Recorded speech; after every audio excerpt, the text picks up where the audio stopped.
नमस्कार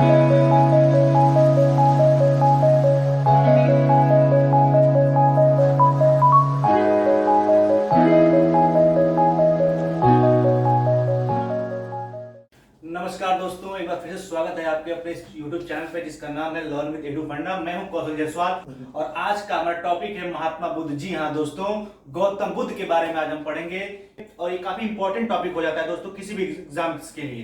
तो चलिए दोस्तों स्टार्ट करते हैं। महात्मा बुद्ध। तो दोस्तों महात्मा बुद्ध के बारे में पढ़ने से पहले हम इनके बारे में जानते हैं, क्योंकि दोस्तों किसी भी टॉपिक को स्टार्ट करने के पहले उसकी भूमिका को जानना बहुत आवश्यक हो जाता है कि महात्मा बुद्ध आखिर महात्मा बुद्ध क्यों बने, ये कौन थे। जी दोस्तों, महात्मा बुद्ध का जन्म कपिलवस्तु में राजा शुद्धोधन के वहां हुआ था। और दोस्तों जब इनका जन्म हुआ तो कुछ अलग ही फेनोमेना था एटमॉस्फेयर में। बिजलियां चमक रही थी, बरसात हो रहा था, ठीक। तो एक कौंडिन्य नामक साधु महाराज शुद्धोधन के दरबार में आया और कहा कि महाराज, आपके घर जो बालक पैदा होगा, हाँ, वो इस राज्य को भोगेगा नहीं, वो विलास से दूर रहेगा, लग्जरियस लाइफ से दूर रहेगा। राजा शुद्धोधन को बड़ा चिंता हुआ कि भाई इतना दिनों बाद हमारे घर पुत्र पैदा हो रहा है और वो भी मेरे राजपाट को भोगेगा नहीं। तो उन्होंने राजा शुद्धोधन ने कहा कि मैं इसकी ऐसी सुविधा प्रदान कर दूंगा महल में ही कि दुख को देखे ही ना। इसलिए जब राजा शुद्धोधन छोटे ही थे तो सारी सुख सुविधाएं, जी हाँ दोस्तों, स्वर्ग से भी अच्छी सुख सुविधाएं राजा शुद्धोधन ने अपने पैलेस में रख दी थी। और उन्होंने बड़े ही अल्प आयु में महात्मा बुद्ध का विवाह कर दिया था यशोधरा से। और इतनी सुख सुविधाएं होने के बावजूद भी महल में महात्मा बुद्ध हमेशा उदास रहते थे। और उनका एक मित्र था जो उनका सारथी भी था, चन्ना। महात्मा बुद्ध ने अपने सारथी चन्ना से कहा कि वो राज्य का दर्शन करना चाहते हैं। ये बात सुनकर राजा शुद्धोधन बड़ा चिंतित हो गए कि अगर महात्मा बुद्ध महल से बाहर जाएंगे तो ये दुनिया में व्याप्त दुखों को देखेंगे और उनका मन चिंतित होगा और कहीं ये घर छोड़कर गृह त्याग कर कहीं साधु ना बन जाए और कौंडिन्य की बात कहीं सत्य ना हो जाए, इससे बड़ा दुखी थे। इसलिए उन्होंने अगले ही दिन पूरे राज्य में यह ऐलान करवा दिया कि महात्मा बुद्ध की सवारी आज राज्य में घूमेगी और उन्हें कहीं दुख नहीं दिखना चाहिए। महात्मा बुद्ध अपने चन्ना साथी के साथ राज्य दर्शन के लिए निकले। उन्हें सब जगह खुशियां दिख रही थी, लोग उन पे फूलों की वर्षा, पाव रोटी की वर्षा कर रहे थे। सारी जगह खुशियां बिखरी हुई थी। किंतु दूर आगे जाते उन्होंने एक अधेड़ उम्र के वृद्ध को देखा जो काफी बूढ़ा था। तो चन्ना से महात्मा बुद्ध ने पूछा कि ये कौन है, इसका ऐसा हालत क्यों हो गया है। तो बोला कि ये मनुष्य है और यह अपने उम्र की सीमा को पार कर चुका है, अब यह मरणासन की अवस्था में है। तो महात्मा बुद्ध ने पूछा क्या सभी इंसान का ऐसा ही हाल होगा। तो चन्ना ने कहा जी। तो महात्मा बुद्ध ने पूछा क्या मेरा भी ऐसा ही हाल होगा। तो चन्ना ने कहा जी महाराज, आपका भी होगा और मेरा भी होगा। फिर कुछ दूर आगे गए तो लाशें चल रही थी। तो ये बोले कि ये क्या हो रहा है।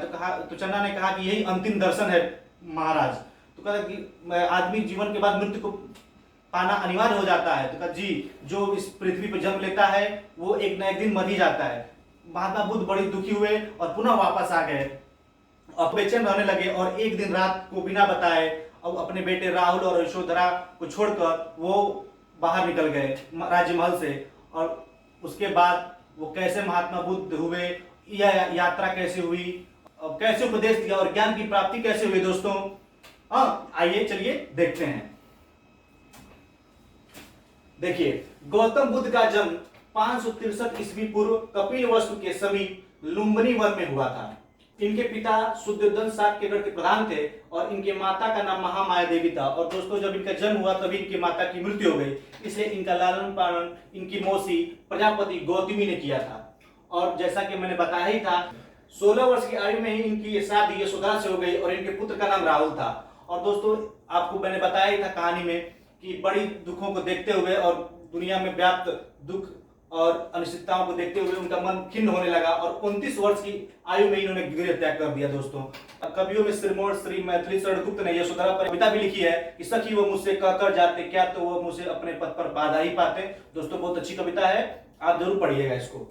आगे देखिए, इनके साथ इनका प्रिय घोड़ा कंथक, जी हाँ दोस्तों, इनके घोड़े का नाम कंथक था और सारथी चन्ना को लेकर निकले थे। इनके प्रथम गुरु अलार कलाम थे जो सांख्य दर्शन के आचार्य थे। यहाँ से बुद्ध ने उपनिषद की शिक्षा प्राप्त की। दोस्तों इनके प्रथम गुरु कौन थे? अलार कलाम। और उपनिषद की शिक्षा क्या होती है दोस्तों? जो गुरु अपने विशेष छात्रों को अपने पास बैठाकर शिक्षा देते हैं, वही उपनिषद की शिक्षा कहलाती है दोस्तों। 35 वर्ष की उम्र में 6 वर्ष की कठिन तपस्या के बाद निरंजना नदी के किनारे वैशाख पूर्णिमा की रात्रि को पीपल वृक्ष के नीचे ज्ञान की प्राप्ति हुई दोस्तों। यही पीपल वृक्ष है और ये महात्मा बुद्ध तपस्या में लीन। चलिए दोस्तों आगे बढ़ते हैं। इन्होंने दुख और उसके कारणों का पता लगाया जिसके कारण वे बुद्ध कहलाए। दोस्तों उन्होंने कहा था कि अगर दुख है तो दुख के पीछे एक कारण भी है और कारण है तो उसका निवारण भी है। महात्मा बुद्ध का भले ही दर्शन मोक्ष था, लेकिन तो कभी भी वो मोक्ष का जवाब किसी भी शिष्य को नहीं देते थे। जब भी कोई शिष्य उनसे पूछता कि प्रभु मोक्ष क्या है तो केवल मुस्कुरा देते थे। आगे बढ़ते हैं दोस्तों। इन्होंने सर्वप्रथम अपना उपदेश सारनाथ में दिया, इसे ही धर्म चक्र प्रवर्तन कहते हैं। दोस्तों महात्मा बुद्ध के प्रथम उपदेश को ही धर्म चक्र प्रवर्तन के नाम से जाना जाता है। बुद्ध ने सर्वाधिक उपदेश श्रावस्ती में दिए थे। जी दोस्तों, श्रावस्ती एक जिला है और बुद्ध का सर्वाधिक उपदेश उसी जिले में हुआ है। बुद्ध का प्रधान शिष्य उपाली और प्रिय शिष्य आनंद था और दोस्तों आनंद के कहने पर ही महात्मा बुद्ध ने महिलाओं को अपने संघ में प्रवेश दिया था। दोस्तों प्रथम महिला बौद्ध की मौसी गौतमी और दूसरी महिला भिक्षुणी आम्रपाली नामक गणिका थी। बुद्ध की मौसी वही जिन्होंने उनका लालन पालन किया था दोस्तों। और बुद्ध की मृत्यु 483 ईसा पूर्व में 80 वर्ष की अवस्था में कुशीनारा में हुई। और ये दोस्तों इसके पीछे की कहानी ये थी कि जब ये कुशीनगर जा रहे थे तो बीच में चुंद नामक लोहार के वहां रुके और शुकर मद्दो खाने से उनकी मृत्यु हो गई थी। वो इतने प्यार से चुंद नामक लोहार शुकर मद्दो यानी सुअर का मांस लेकर आया था जिसे वो मना नहीं कर पाए और खाए और वहीं उनका अतिसार से मृत्यु हो गई कुशीनगर में। इसी घटना को महापरिनिर्वाण के नाम से जाना जाता है दोस्तों। और कुशीनारा आज का हमारा कुशीनगर है जो गोरखपुर जिले में है। उनके शरीर धातु के 8 भाग विभिन्न राजाओं को दिए गए जिस पर स्तूपों का निर्माण हुआ। जी दोस्तों ऐसा माना जाता है कि महात्मा बुद्ध जब मृत्यु को प्राप्त हुए तो उनके शरीर के पास केवल फूल ही मिले और वो फूल कई राजाओं को दिया गया और जिस पर स्तूपों का निर्माण कराया गया है। जी तो देखिए दोस्तों ये धर्म चक्र प्रवर्तन है जब महात्मा बुद्ध ने 5 ब्राह्मणों को प्रथम उपदेश दिया था। सबसे इंपॉर्टेंट टॉपिक दोस्तों जो हर एग्जाम में पूछा जाता है और ये मोस्ट इंपॉर्टेंट है दोस्तों, आप इसे जरूर नोट कर लें। महात्मा बुद्ध के प्रति हाथी से उनका संबंध था महात्मा बुद्ध के गर्भस्थ होने का प्रतीक। जब महाराज सुद्धोधन ने जब अपने स्वप्न में हाथी को देखा था और कौंडिन्य से जब इसका मतलब पूछा तो उसने बताया था कि महाराज हाथी के स्वप्न में आने का अर्थ है कि भगवान बुद्ध के गर्भस्थ होने का प्रतीक है। मतलब महामाया के गर्भ में भगवान बुद्ध का आगमन हो चुका है। कमल और सांड का प्रतीक उनका जन्म का प्रतीक है। घोड़ा उनकी गृह त्याग का प्रतीक है दोस्तों। बोध वृक्ष और पीपल ज्ञान का प्रतीक है। पद चिन्ह निर्वाण का प्रतीक है। स्तूप मृत्यु का प्रतीक है और महाभिनिष्क्रमण उनकी गृह त्याग का प्रतीक है दोस्तों। महत्वपूर्ण बिंदु, इसे आप विशेष ध्यान दें, इन्होंने अष्टांगिक मार्गों को अपनाया था। सम्यक दृष्टि, सम्यक आचरण, सम्यक वाक इत्यादि। निर्वाण शब्द का शाब्दिक अर्थ है दीपक या विज्ञान का बुझ जाना। निर्वाण यानी साल्वेशन, इसका अर्थ होता है दोस्तों दीपक या विज्ञान का बुझ जाना। और निर्वाण को बौद्ध धर्म में अंतिम लक्ष्य माना गया है। प्रत्येक बौद्ध भिक्षुओं का अंतिम लक्ष्य क्या होता है? निर्वाण प्राप्त करना। बौद्ध धर्म में अनिश्वरवादी है और कर्म फल तथा पुनर्जन्म को मानता है। बौद्ध धर्म में किसी भी ईश्वर को नहीं माना जाता है। उनका एकमात्र लक्ष्य होता है कि जैसा कर्म करेंगे वैसा ही फल पाएंगे, इसलिए वो ऐसा ही कर्म करें जिससे आपको मोक्ष प्राप्ति करने में आसानी हो। ये दोस्तों देखिए एक कुशीनगर में स्थित महात्मा बुद्ध का महापरिनिर्वाण का दृश्य है जहां महात्मा बुद्ध विराजमान है शयन अवस्था में और एक बहुत ही खूबसूरत जगह है दोस्तों, आप मौका में जरूर देखने जाइएगा।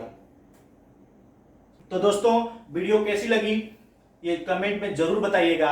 और ये पार्ट 1 था और एक पार्ट और महात्मा बुद्ध का आएगा जिसमें केवल इंपॉर्टेंट टॉपिक्स होंगे कि उनकी बौद्ध की संगति कब हुई, किन किन राजाओं ने बौद्ध धर्म अपनाया, हीनयान महायान क्या है, ये सारी बातें हम अगले क्लास में जानेंगे दोस्तों।